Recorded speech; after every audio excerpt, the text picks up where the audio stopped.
After a morning of doing whatever with this again and checking some soldering and wiring, because there's a couple of things that are hardwired and the backboard isn't really big enough, so I am going to swap the whole unit. I'm going to swap, well, these leads will come off with that.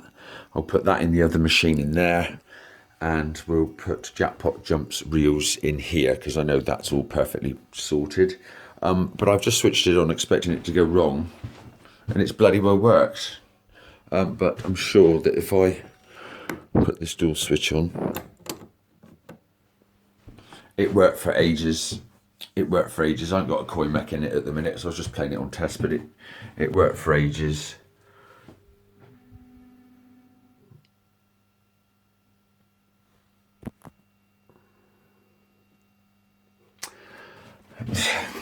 I just don't understand. In a minute, it's just not going to work. Nothing is going to have changed. So that's the problem, really. I mean, obviously there's reels shaking about, can move wires and things. All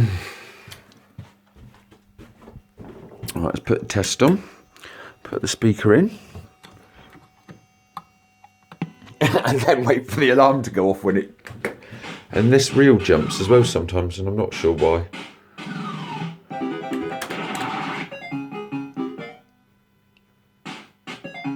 Oh, did it spin funny then, or was that just because I was looking through the camera?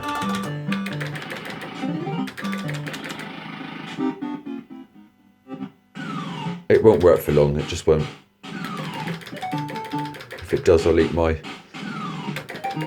last pair of cats I took off. They're not that dirty.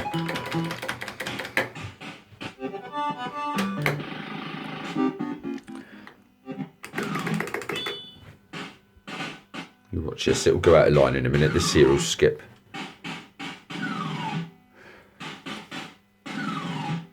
Or maybe it's when it gets warm. Maybe there's a dry joint on some of the... on the back of the reel board. Maybe the reel board I put in that I bought with that set of reels has also got a problem with it. That's the thing, when it's old things to old things, you don't always know if you're replacing one dodgy bit with another.